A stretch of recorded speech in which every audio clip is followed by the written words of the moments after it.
అన్న మీకు అర్థం కావట్లేదు కానీ మన రాహుల్ గాంధీ గారి నేతృత్వంలోని కాంగ్రెస్ పార్టీ మనకు రకరకాల సదుపాయాలు రకరకాల ఎవెన్యూస్ తయారు చేస్తుంది అన్న.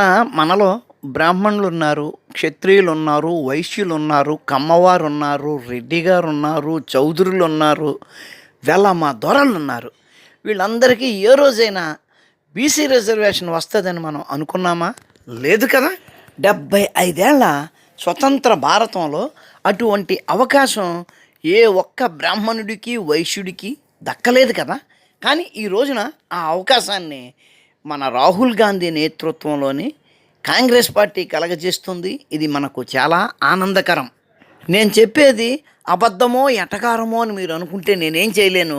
ఈ వార్త ఒక్కసారి చూడండి, మీకు క్లియర్గా నేను చెప్పేది నిజము అని అర్థమవుతుంది. Karnataka government's decision to categorize the entire Muslim community as backward caste for reservation purposes in the state has drawn a lot of criticism from the NCBC, which is the National Commission for Backward Classes, which says that such blanket categorization undermines the principles of social justice.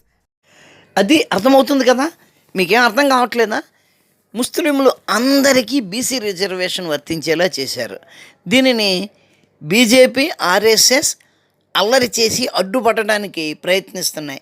యాక్చువల్గా ఇదే సౌకర్యం మన 2 తెలుగు రాష్ట్రాలలో కూడా కల్పించాలని నేను కాంగ్రెస్ పార్టీని పదే పదే కోరి బతిమాలుతున్నాను. ఏమన్నాను? కోరి బతిమాలుతున్నానా? ఇదేదో డబ్బింగ్ వర్డ్లా ఉంది కదా. ప్రార్థిస్తున్నాను. మీకు అర్థం కావట్లేదా? అక్కడలాగే ఇక్కడ కూడా ముస్లింలందరికీ బీసీ రిజర్వేషన్ ఇచ్చారనుకోండి, రేపు ఇమ్మీడియట్గా మనం వెళ్ళి పిల్లిగడ్డం పెంచేసుకొని రూమీ టోపీని నెత్తి మీద పెట్టేసుకుని మనం కూడా ఆ ఇమాం గారికి చందా కట్టేస్తే కనుక మనము ముస్లింలం అవుతాము. ఆ రిజర్వేషన్ మనకు వర్తిస్తుంది.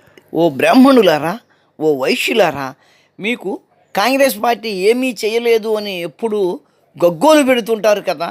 ఇటువంటి అద్భుతమైన అవకాశాన్ని, మీకు అద్భుతమైన రిజర్వేషన్ సౌకర్యం కల్పించే అవకాశాన్ని ఇప్పుడు కాంగ్రెస్ పార్టీ మీకు కలగజేస్తుంది.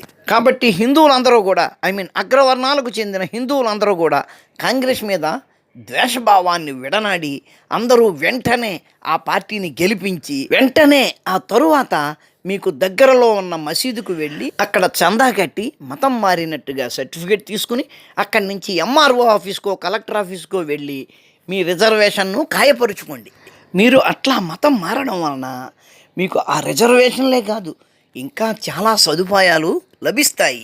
ఉదాహరణకు కొన్ని సదుపాయాలు ఈ సోదరుడు చెబుతున్నాడు, వినండి.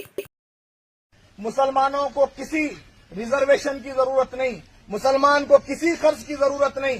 अगर मुसलमान अपना वक्फ बोर्ड सही हिसाब से चलाएगा तो मुसलमान हुकूमत को कर्जा दे सकता है. 27,000 एकड़ जमीन गुलबर्गा के अंदर 27,000 एकड़ जमीन वक्फ बोर्ड की मिल्कियत है, जिसमें 17,000 एकड़ हमारे ही लोग कब्जा करके बैठे हैं. हमारे ही लोग कब्जा करके बैठे हैं. मैंने जब से चार्ज हासिल किया है 1100 एकड़ जमीन जो 40 सालों से कब्जे में थी, वक्फ बोर्ड को वापस लेके आज वक्फ बोर्ड के कब्जे में लेने का काम किया. दुआ कीजिए, ऐसी ऐसी जमीनें हैं जो हमारे हाथ में वापस आएंगी तो हम अपने बच्चों का मुस्तकबिल बनाते हैं. हमारी बच्चियों को जाकर वो माइनॉरिटी ऑफिस के सामने खड़े होने की जरूरत नहीं है. మన సోదరుడు చెప్పింది మీకు అర్థమైంది కదా. అంకెలు అర్థం కాకపోయినా పర్లేదు. ఏం చెప్తున్నారు? వేలాది ఎకరాలు మన బోర్డు ఆధీనంలో ఉన్నాయి అంటున్నారు. అంతేనా? ఆ ఏరియాలో కొన్ని వేల ఎకరాలు మన కుర్రోళ్ళే కబ్జా చేశారు అని అంటున్నాడు.